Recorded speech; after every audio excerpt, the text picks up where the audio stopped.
بسم اللہ الرحمن الرحیم اللہم صلی علی محمد وعلی آل محمد وبارک وسلم علیہ۔ السلام علیکم دوستو، آج میں آپ لوگوں کے بچوں کے لیے نظر بد کا روحانی علاج لائی ہوں۔ اس کے لیے ایک وظیفہ آپ لوگوں کے ساتھ شیئر کرنے جا رہی ہوں۔ یہ وظیفہ بہت ہی کارآمد ہے۔ اس وظیفے کے کرنے سے انشاءاللہ تعالی آپ لوگوں کے بچوں سے نظر بد کا تمام اثر ختم ہو جائے گا۔ وظیفہ اس طرح کرنا ہے، کسی بھی وظیفے کو کرنے سے پہلے پاک صاف جگہ پہ آپ لوگ بیٹھیں، وضو کر کے نیک دلی سے وظیفہ کریں، انشاءاللہ تعالی اس وظیفے کا اثر بھی بہت جلدی ہوگا۔ یہ وظیفہ دراصل ایک دم ہے۔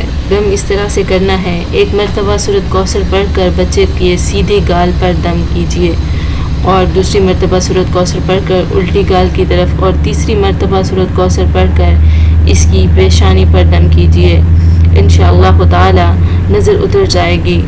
وظیفے کو کرنے سے پہلے شروع میں 3 مرتبہ درود پاک پڑھیں، اور ہر دفعہ سورت پڑھنے سے پہلے تعوذ اور تسمیہ پڑھنا لازمی ہے۔ انشاءاللہ تعالی اس وظیفے کے کرنے سے آپ کے بچے سے نظر بد کا تمام اثر ختم ہو جائے گا، اور ان آیات شفا کو آپ اپنے بچوں کے لیے پانی پر دم کر کے بھی رکھ سکتے ہیں، جو کہ وقتاً فوقتاً آپ اپنے بچوں کو پلاتی رہا کریں۔ انشاءاللہ تعالی اس پانی کے پینے سے آپ کے بچے ہمیشہ کے لیے نظر بد سے محفوظ رہیں گے۔ ملیں گے نئی ویڈیو میں نئے وظیفے کے ساتھ۔ ایسی مزید ویڈیوز دیکھنے کے لیے ہمارے ساتھ جڑے رہیں۔